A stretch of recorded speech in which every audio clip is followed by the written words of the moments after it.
What's up, YouTube? Scott Lett here, owner of Iron City Power Washing. I want to show you guys something.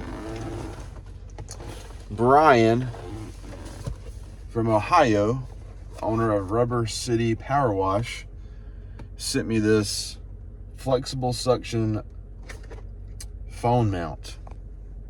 I guess someone's been paying attention to me complaining about having nowhere to put my phone. So this is a guy I've talked to on the phone. We text quite a bit. And he blessed me with this mount here. I'm going to use it in my truck as well as in the field. And man, I appreciate you sending this to me. But I am currently in one of my favorite spots in Birmingham. Just hanging out. And since we finished that roof job a day early, today's strictly admin, catching up on some personal finances, just kind of breathing a little bit. So anytime I get some free time, I come up here. This is kind of my reflecting, thinking, just having a moment of myself spot. And I think that's important, guys. If you can find some pockets of time to just go somewhere you enjoy with a nice view and just think about, you don't have to think about business. Just check in on yourself, physically, mentally, emotionally, spiritually. I think that's important. So I'm going to spend some time up here, probably read the Bible a little bit, pray a little bit, and just think about life. But before I do that, let's talk about a few things. I'm going to get this bad boy set up and set it right here on my dash. And then I have a couple of things I want to talk about. So see y'all in a second. There we go. That is nice. That looks sturdy too. It's got little suctions on it. It's a little bit taller than normal. Just confirmed a job for May. I made a post this morning, guys, about pollen on Facebook. Just encouraging people that if they're going to spend the money to get their house washed, at least wait for the pollen to kind of stop. All right, that's usually sometimes stops in April, goes into May a little bit. So I tell people, second week of May through May and June is really when you want to get your house washed. So A, people appreciate that because you're being honest with them. B, I mentioned that if someone needs an immediate, they can't wait, they have an event coming up or something, go wash their house and then say, hey, look, if your house gets covered with pollen, which it will, I'll come back for this amount of money to come wash your house, just rinse it off for you at a later date. Because that does happen. People have events coming up. People just can't stand the mold. They want it gone now. There's different personalities, and you'll see this. Different preferences, and people don't care about the pollen, but if you offer to come back later to rinse it off, for, $200 or something like that, a lot of people will do that. So that's point B. Point C is this: the people who read the post, who haven't even thought about getting their house washed, now they read that, and now they're thinking they need to get their house washed. So that captures the attention of people who probably weren't even thinking about the pollen. So that will also generate more jobs. A lot of psychology with this stuff. But I've gotten to know a handful of guys really well here lately. I've really enjoyed these phone calls and getting to know you guys. So one of the questions I was asked on a phone call the other day is, what has been my biggest failure as a business owner? And I have a great example. I have a lot of failures, but I will say this is one of my biggest points of advice, I would say, and I have to listen to myself sometimes. Don't be afraid to fail. If you don't do something because you are afraid of failure, you have already failed, okay? Does that mean show up to a hospital with a 4 gallon per minute unit to say I can clean these tall buildings, these parking decks? I'm not saying that. Like, we have to be realistic here. All right. You just can't be afraid and be paralyzed by fear. Fear is one of the greatest things that can really stop you from doing what you really want to do. All right. If you started your business, you've already done something very big. I mean, starting your own business, that is a humongous leap of faith. That's a humongous responsibility. There's a lot of things that you face that you didn't even think about going into it, which is why I'm here to help you with those things. But don't be afraid to do something. All right. I've had guys message me. They're like, "Hey man, I couldn't even imagine trying to attempt a roof wash that big." And my question was, why not? "Oh, I'm afraid I'd mess something up." Well, really the only thing you can mess up out there is the plants. You can either, attempt the job and figure it out as you go, or not. One of the coolest jobs I did was when I was in Tulsa. That's a whole nother story.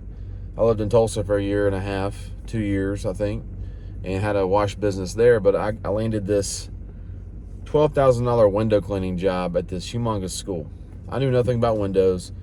I just knew they were covered in hard water stains, and I knew Wonder Store helped, and I had some, I forget what it's called. Anyways, it was a process I learned to get hard water stains off. Steel wool, the real fine steel wool. And I went out there and hand scrubbed, I don't even know how many windows, and it took me a week and a half to clean this whole place. So it was cleaning some stone and some windows, and it was a job that, I was scared to death to do, but I was like, you know what? I need the money, and I went out there and made it happen. And ended up turning out very well. They were super happy. They actually called me a couple more times to do other things before I moved back to Birmingham. But anyways, we can talk about that story later. But I was scared to death. I almost passed on it because it was way out of my comfort zone. I was a one-man team at that time. But I decided to take it on, and I figured it out. And that really boosted my confidence. So that was a big win. That was a big success. So let's go back to my biggest failure, I would say. This was, and it's funny because I was at Home Depot the other day, and the apartment complex that I attempted to clean was behind it, and I just went down memory lane, and that's what led me to this conversation. I got called by someone in my old neighborhood where I started the pressure washing business, and they wanted me to come clean an apartment complex. And this is back when I had a 3.3 gallon per minute machine. Didn't even have a 4. I didn't know what SH was. They had one water source at the office, and there was like 20 buildings to clean. And in my mind, I was just like, there's no way this is going to work. But I knew I needed to try it just to see what my limits were. Okay. And I went out there. I knocked out 3 or 4 in a day. I was out there all day now, and I was worn out, man. I remember thinking, this is just terrible. But, I was like, I think it was like $12,000 job. Not a whole lot. Looking back on it now, I mean, that's in the 20s for sure. But anyways, I went out there and I worked and I worked and I worked, and I was like, man, I got a good system down. It was a 3.3 gallon per minute machine, so I wasn't really blowing through a whole lot of water as fast as you would think I would. But, running out of water was frustrating, because when I went and had to, fill up my tank, I was sitting there for, man, it felt like an hour trying to fill up that 275 gallon tote. Anyways, I think I'm doing a good job. Well, the property manager goes out there and she's like, hey, Scott, the work you're doing is great, but you just got dirt all over the doors. You made a mess. And at that time, I wasn't experienced enough to really understand, like, hey, you make a mess as you pressure wash that, clean it. But so I had to go back and wipe down all these doors. I had to spend a whole nother day going back and cleaning up my messes at each building. And I think I had 7 or 8 done. So I had 12 more to go. And I think I'm like a week into this. I don't know. It was a disaster. Let's just say that. Well, I was like, you know what? I'm just going to take a day off. So I took a day off. I told her, look, I'll be back next week. I'm going to take this Friday off, and I'll finish this next week. I've got a better system down. I apologize about the doors. Well, I get out there. I'm driving down the road, and I hear something in the back kind of just move around. And I get to the apartment complex, and my pressure washer was upside down in the back of my truck. My strap broke, and all the oil got into the pistons, all that kind of stuff. And then I was trying to pull the machine, and when you know, the whole crankcase locks up when that happens, and I just snapped the cord, the pull rope. And then I went to Home Depot, and I rented one of their machines while they fixed mine. And we worked out a deal there. And I get out there, and then their machine wouldn't work. And then after all the headache, the property managers, I appreciate you coming out here, but I think we're just gonna pay you for what you've done, and we're gonna get another company out here. So essentially I was kind of fired. But in the reality of that, I was very relieved that was over with, because guys, I didn't have the experience, I didn't have the equipment, I didn't have the chemicals, I didn't have the water sources, I didn't have anything I needed to really successfully finish that job. But you know what? I was proud of myself, because I went out there and attempted something that I was afraid I would fail at, which I did. But I learned what my limits were.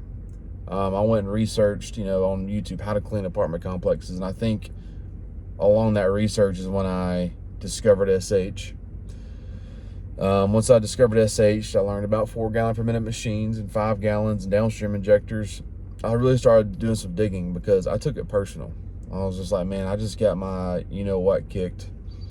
And I want to do something about it. So that's when I learned about chemicals, bigger machines, being more productive. And guys, I operated, also, this is going to blow your mind, I operated for 2 years without hose reels. So I was out there knocking these jobs out, jobs that probably took me all day, and then I would sit there and roll up all the hoses by hand.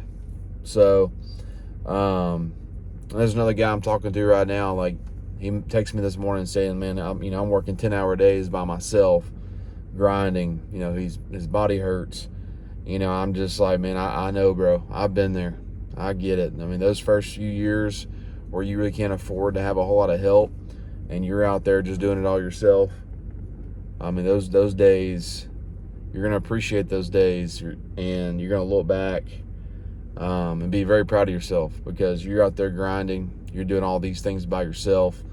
And I'm so thankful to have a business partner and a really good lead tech by my side, and the equipment we have to save our bodies, to work together, to rely on each other. But man, those first few years is a grind. So, hopefully you hear this and you realize, like, you're not alone out there. Like, it's hard for everybody starting a business. I talked to one of our customers the other day. He owns some restaurants around here, and he apologized to me because they were late on a bill to us, and he was like, man, I remember when we couldn't pay our bills. I remember when I was in the kitchen, making the food and trying to wait tables, and like, this is a man who's in his 50s or 60s, and tell me about when he first started. So any business and any industry, like, you're going to be grinding at the beginning. You're going to be figuring out how to make money, how to be profitable. So I'm saying these things because, guys, I've been there, I've failed, but I did not give up. I became more efficient. My productivity has gone up over the years, quality has gone up over the years, and that leads to more clientele going up over the years. And then as you grow, you can grow, you can buy more equipment, you can hire a guy.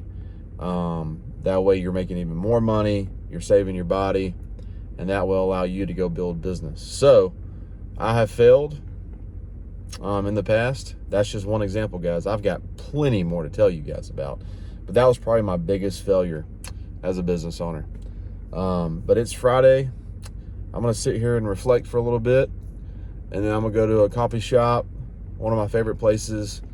I haven't been to this one in a while, but this is where it all started. This is where I was dreaming, planning, came up with Iron City Power Wash, and I'm going to go revisit this spot today and spend some time there and add some jobs to the schedule and check on some invoices, and then enjoy my weekend with my family. Hope you guys have a good weekend. Scott Lett, Iron City Power Washing.